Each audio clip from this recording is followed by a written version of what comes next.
आप और मैं एक बहादुर शहजादी को एक खतरनाक मॉन्स्टर का कटा हुआ सर अपने हाथ में पकड़ा हुआ देखते हैं। इसके साथ साथ ये लड़का अपने किंगडम को बचाने के लिए 5 मुंह वाले ड्रैगन मॉन्स्टर का भी सामना करता है, जबकि दूसरी तरफ सबसे बड़ा खतरा तो एक जादूगर से है। और अब यहाँ से कहानी पास्ट में आ जाती है।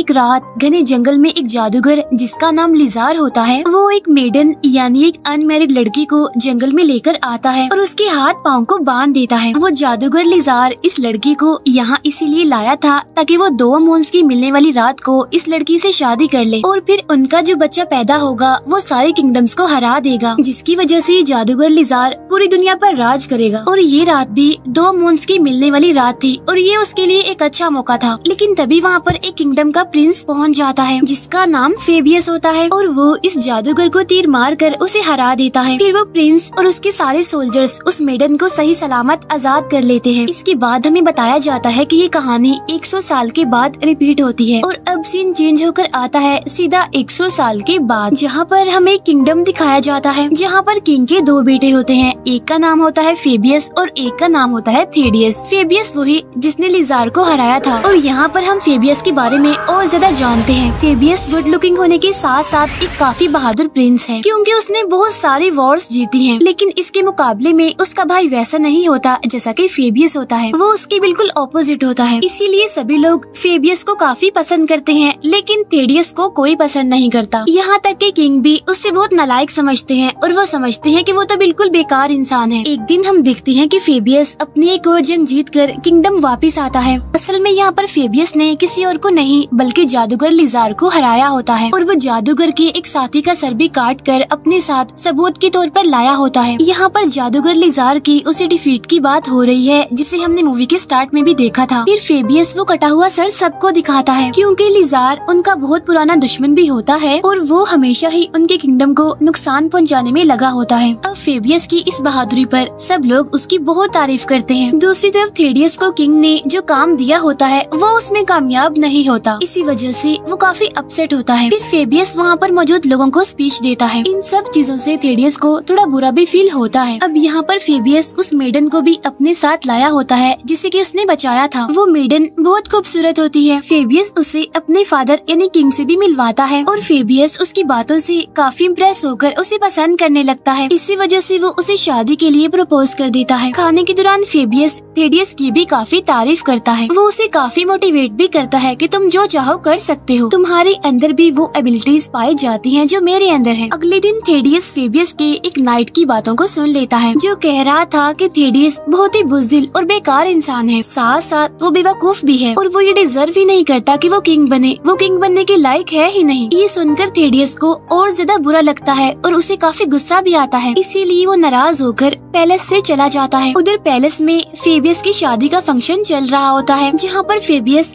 थेडियस का काफी इंतजार करता है। लेकिन जब वो वापस नहीं आता तो किंग फेबियस से कहते हैं कि वो फंक्शन को और लेट ना करे। इसी वजह से फेबियस उनकी बात मान लेता है। लेकिन तभी वहाँ पर आ जाता है उनका सबसे बड़ा दुश्मन, वही जादूगर लिजार, यानी वही जादूगर जिसे मूवी के स्टार्ट में फेबियस ने हराया था। और वो यहाँ पर फिर से उस मेडन को लेने आया है क्योंकि जैसा कि मैंने आपको बताया था कि उस जादूगर को उस मेडन की जरूरत है। अब यहाँ पर लिजार उन लोगों पर हमला कर देता है और अपने जादू से वो उस मेडन को अपने साथ ले जाता है। और अब किंग थेडियस को फेबियस के साथ मेडन को बचाने के मिशन पर जाने के लिए कहता है। लेकिन थेडियस को तो इस मिशन में कोई भी इंटरेस्ट नहीं होता। लेकिन किंग उसे कहते हैं कि इस बार अगर वो खुद को प्रूव ना कर पाया तो उसे किंगडम से निकाल दिया जाएगा। इसीलिए अब थेडियस को ना चाहते हुए भी उनकी बात माननी पड़ती है। अब यहाँ पर थेडियस अपने साथ अपने एक फ्रेंड को भी ले जाता है और फेबियस के साथ तो उसके नाइट्स यानी उसके साथी होते हैं। इसके बाद वो अपने सफर पर आगे बढ़ते हैं। अब यहाँ पर उनकी पहली डेस्टिनेशन थी एक ओरेकल के पास जाने की। इसके बाद वो जाकर ओरेकल से मिलते हैं जहाँ पर ओरेकल उन्हें उसी प्रेडिक्शन के बारे में बताता है कि अगर वो जादूगर लिजार उस लड़की से 2 मून्स की मिलने वाली रात को शादी करेगा तो वो इजीली उनके किंगडम पर कब्जा कर सकता है।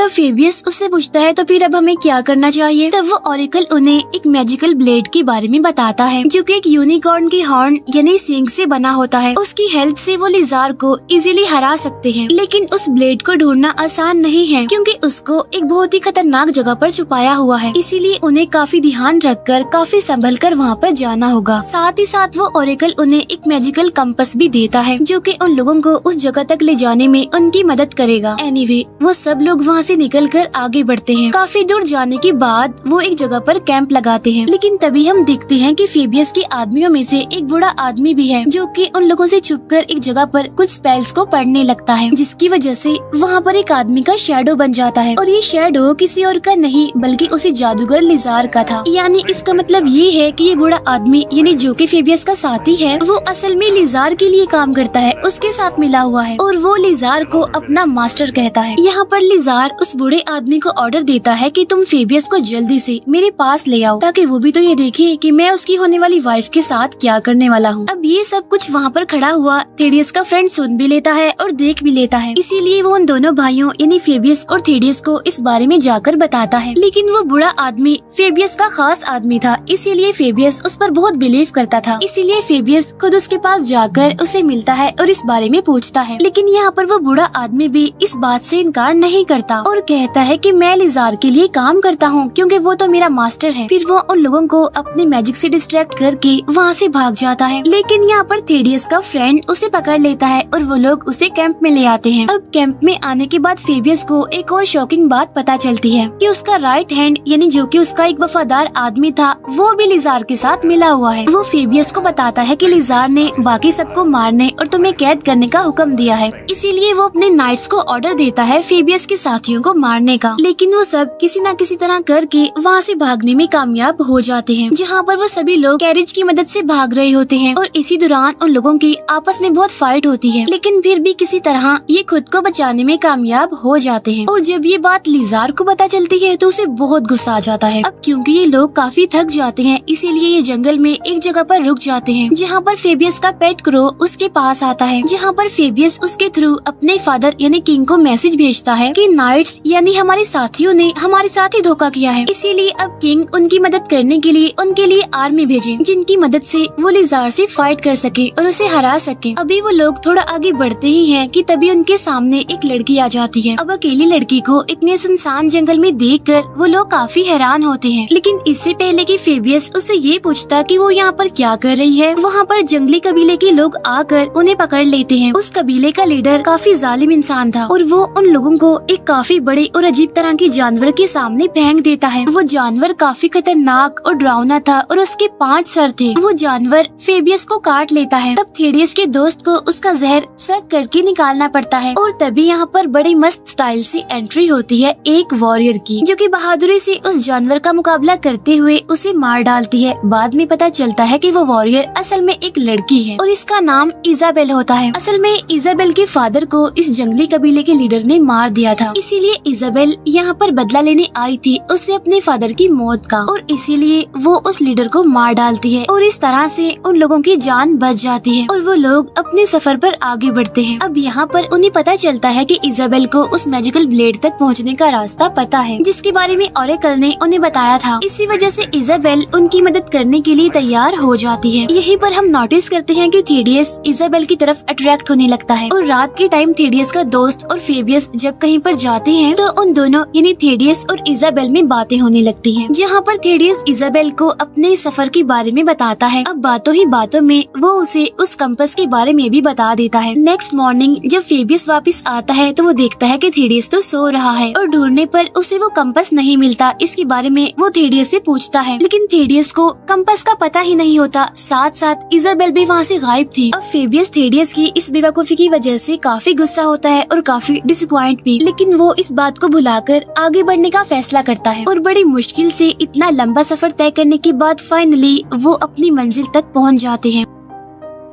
अब फेबियस थेडियस और उसके दोस्त को वहीं पर रुकने का कहकर अकेला ही मैजिकल ब्लेड यानी स्वॉर्ड को ढूंढने के लिए चला जाता है। वही एक बार में थेडियस को इजाबेल मिल जाती है, इसीलिए वो उसे रोककर कंपास के बारे में पूछता है, लेकिन इजाबेल उसे कंपास देने के लिए नहीं मानती और इनकार कर देती है और इसी बहस को लेकर उन दोनों के बीच फाइट होने लगती है, जिसमें कि इजाबेल थेडियस को बड़े आराम से ही बड़ी आसानी से ही हरा देती है। उधर फेबियस को उसके अपने ही नाइट्स जिन्होंने उसे धोखा दिया था वो पकड़ लेते हैं और उसे मारने लगते हैं। तभी इजाबेल से मार खाने के बाद थेडियस वहाँ से बाहर आता है। तभी थेडियस का दोस्त उसे कंपास दिखाते हुए कहता है कि फाइट के दौरान मैंने इजाबेल से कंपास चुरा लिया था। अभी वो लोग इस बात से खुश हो ही रहे होते हैं कि तभी वो देखते हैं कि नाइट्स फेबियस को अपने साथ ले जा रहे हैं। अब वो लोग ये सोचने लगते हैं कि उन्हें करना क्या चाहिए। जैसे ही सुबह होती है वो लोग आगे बढ़ते हैं, लेकिन तभी रास्ते में उनके सामने इजाबेल आ जाती है। वो उन्हें तलवार दिखाकर उनसे कंपास वापस मांगती है। तभी यहाँ पर थेडियस उसे अपने भाई फेबियस के बारे में बताता है कि उसे नाइट्स उठा कर ले गए हैं, इसीलिए इजाबेल उनकी हेल्प करने के लिए राजी हो जाती है। इसके बाद वो उन्हें अपने साथ एक केव में ले जाती है, जहाँ पर कंपास की हेल्प से वो लोग अंदर चले जाते हैं, जहाँ पर उनका सामना एक खतरनाक क्रिएचर से होता है जो कि उनके पीछे पड़ जाता है, उनके पीछे भागने लगता है। तब उससे बचने की कोशिश में वो तीनों एक दूसरे से अलग अलग हो जाते हैं। तब भागते भागते थेडियस उस जगह पर पहुँच जाता है जहाँ पर वो मैजिकल ब्लेड थी, यानी कि जो यूनिकॉर्न के हॉर्न से बनी हुई थी। तब थेडियस उस मैजिकल ब्लेड यानी उस स्वॉर्ड को बाहर निकाल लेता है, लेकिन तभी उस स्वॉर्ड की प्रोटेक्टर जाग जाती है, जिसकी बहुत सारी आंखें होती हैं। वो कहती है कि इस स्वॉर्ड को सिर्फ ट्रू हीरो ही लेकर जा सकता है, लेकिन थेडियस खुद को